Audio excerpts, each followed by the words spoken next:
That's the amount of sugar that's in a healthy person's blood. If your body goes from this to this, you're diabetic.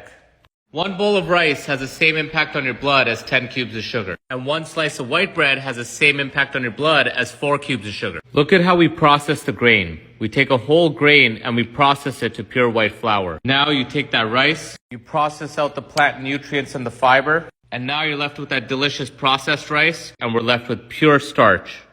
And starch are just chains of glucose put together. And your body's trying to do whatever it can to not increase this. So whenever you eat food, that food increases your blood sugar. It may increase it to that. It may increase it to that. It may even increase it to all that. So having cereal in the morning may do something like that, compared to eggs and healthy fats like avocado may do something like that. Now, if you eat something like that, your body's insulin levels may go from this to this, and then it's pretty easy for it to come back down. But if you're having something like that, and your blood sugar goes from this to that, now your insulin goes up much higher, and it takes longer to come down because it's a hormone. Now you feel hungry, you feel tired, so you eat more. So your sugar went from this to this, but your insulin is still high. And then you eat again, and your sugar goes up again. And your insulin stays high all the time. If you keep doing it over and over, your body develops a resistance. Look at these drugs. If you keep doing them over and over again, the high gets less and you need more to get the same effect. And 88% of Americans right now are insulin resistant. Diabetes and prediabetes is increasing all over Asia as well. From Japan, Philippines, India. This is a global problem. Now, there's one simple way to control this. This right here is the key. Look at the difference. Orange juice drastically spikes your blood sugar. Oranges doesn't. And look at that, what's happening 2 hours later. The blood sugar's crashing. With the oranges, it doesn't. Same amount of calories, different effect on your blood sugar. How is it that this does this, and this probably only does this? Fiber. Fiber is the key. See, fiber reduces the glucose spike, and it also prevents your blood sugar from crashing. At the same calories, a fibrous fruit will have a lower glucose spike than a less fibrous fruit. Fiber controls your glucose levels. So your body has an easier time maintaining this. But if you remove all that fiber and you add all of this in your bloodstream, and you remove all the nutrients and vitamins and minerals, now you get hyperinsulinemia. The insulin stops working properly in your body. Your body's not using the energy properly, so you keep storing energy because your body's trying to do whatever it can to get rid of this. So yes, while calories do matter, what's more important is the impact of that food on your hormones. And the easiest thing you can do is up your fiber because your body's trying to do whatever it can to maintain healthy blood sugar. This was one of the best explanations I have ever seen done of a complex issue in endocrinology. Who is this? Who is this guy? This is, hold on. Whoever you are, if you watch this, I just want you to know how much I regard what you just made. When you make a video like that, I feel like that is the kind of video, and I want to make videos like that in my life. I want to be helpful like that. That's the kind of thing when a person sees it, it helps make those things click in their mind and they understand what's happening in their body better. And I know that when a patient understands what's happening better, they make better decisions. An educated patient's the best patient. And the quality of education that this person is providing is priceless. I mean, that's amazing. So I would say the important thing to take away from that video is make copies of it and share it, disseminate it. I think everyone should see this. I literally think this would be one of those videos that everyone needs to see.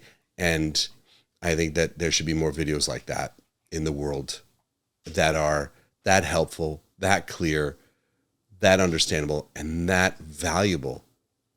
Just think about this. If that video, how many million views did it get? 1.6 million views on that video, okay? If 1% of those people watching that video, it changed them, it's well worth making that video. But I look at that video and I bet you it's definitely more than 1%. I bet you you're having a higher volume of people being impacted by that video. Well, he's talking, his thing is, it's not that oranges themselves are better. It's just like using the fruit rather than the juice. So it's like if you want to have oranges, you want to have the whole orange, not the orange juice, because you're removing. But if you want to talk about fruit that helps, polyphenol rich fruit like berries, dark skin berries, blackberries, boysenberries, blueberries, those guys help remove sugar from the cells. That helps with glucose and something called advanced glycation end products. When you talk about that high level of glucose that sticks around for a while, first the insulin stays high, the glucose keeps on popping higher and higher. Glucose sticks to the outside of your cells and causes health issues. The polyphenols that you find in dark skin berries like blackberries, boysenberries, blueberries, bilberries, these berries really play a role in helping reduce that hemoglobin A1C, which is what an advanced glycation end product is. Vitamin C is also helpful. So certain fruits are better than others for helping lower sugar, for sure. One of the things that he brought up in there was how to correct this is with fiber, and he's absolutely right. Fiber is one of the best tools. Fiber compliance, though, with patients is not easy. Recommending someone to do a fiber supplement, not easy, because when you give someone fiber supplements, you could do a capsule version with something like psyllium husk. If you take the capsules of psyllium husk, if you don't drink enough water, the psyllium expands in your intestinal tract and causes a blockage, leading to constipation. Not a pleasant experience. So, if you're doing psyllium powder as a capsule, you want to drink a lot of water with it. If you're going to take fiber powder, like psyllium husk again, and put it into water and stir it up, the problem is that it starts to kind of coagulate and it turns to like unflavored applesauce kind of consistency. And that is gross to put into your body. I want you to know, for years having done that, it's not a pleasant thing, and compliance with patients drops off. So fiber in capsule form or in a powder form, not always the best. Fiber like flaxseed, where you grind it up. See, if you take a whole flax and you try and give it to someone as a whole flaxseed, it just goes through the body and passes through. You don't break it down. If you take flaxseed and grind it and then put it over your salad or mix it in a smoothie or put it over your food, that's going to bump up your fiber. And flaxseed ground up is epic for your health. Only catch is that when you grind up flaxseed, you break the seed apart. You break the seed apart, you increase the risk of oxidative damage. Flaxseed over time, not very long, but over time, becomes rancid. So if you're going to have ground flaxseed, you have to grind it as you need it using like one of those coffee mixers, only for the flaxseed, because you don't want to mix coffee and flaxseed together. Or you could grind up a whole bunch at once and put it in your freezer. That's another way of dealing with it. So flaxseed's good. Another fiber source that's helpful is chia seed. Now, chia seed is becoming very popular lately, and you can buy it at Costco. I buy mine at Costco.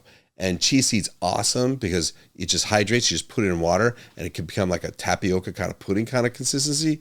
So there's a lot of chia seed recipes out there that are great for bumping up your fiber. And chia seed, when it comes to fiber, very low in carbohydrates, really low. So chia seed is one of my favorites.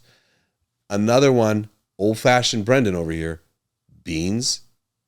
I know some of you are like, well, lectins, what about lectins in beans? The immune things with Gundry and all that stuff. Pressure cook your beans. You don't want to just soak them, but you want to soak them overnight, or even better, pressure cook your beans. Soak them and pressure cook is even better. Canned beans also have less lectins in them. Lectins are compounds that are found in the legume family and other foods. Lectins can trigger a lot of people's immune systems negatively. So the way to break down lectins is going to be pressure cooking. That's one of the best ways of doing it. So pressure cooked beans, lentils, recipes like that, putting fiber in your food more frequently is better. So fiber will reverse some of that blood glucose issue and benefit you. One product you can do that's out there, and I am not affiliated with them. I have zero financial interest in this, but I like it. It's called Kiss My Keto. And I saw it at like my local supermarket. And it is gummy bears. You like gummy? It's true. They're gummy bears, and they're Swedish fish kinds. And there's like watermelon wedges, and the watermelon was my favorite.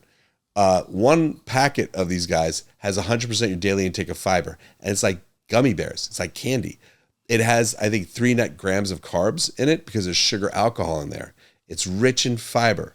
When I need to give someone supplements, and they're not going to do it in their cooking, and I know they're not going to do the grinding of the flaxseed, and I know that they're going to be like, there's no way I'm putting powdered psyllium in water and drinking that, and I know they don't drink enough water, so they're going to become constipated. Those people, Kiss My Keto. Amazon carries it. I don't know if they sell it abroad, but they should. That stuff's epic. That works great with patients. I have them start slow. They do a quarter of a bag, which is about 25% of your daily intake of fiber, and I slowly increase them to the top end. You have to slowly increase fiber intake in people's diets, otherwise you're going to have an adverse response to it. Finally, one other thing that'll help lower the sugar in these cases, I'm just adding to this, I'm just throwing things out there to be even more helpful, is intermittent fasting. And that doesn't mean you have to fast 20 hours a day, or even 18 hours a day, or even 16 if you can't. You want to get the time between meals as long as you can. You want to give a chance for that blood sugar to come back to normal the best that you can and stretch it out for a little while. So fasting between meals and not snacking between meals is a good place to be. And then if you can maybe skip a meal here and there, you're going to be able to see that A1C drop. You'll be able to see the fasting insulin levels drop as well. I hope this is helpful. These videos like this, awesome. Thank you for bringing these videos to our attention. We really do care about this sort of thing, and being able to spread information like this is something I love doing. So thank you, and I will see you soon.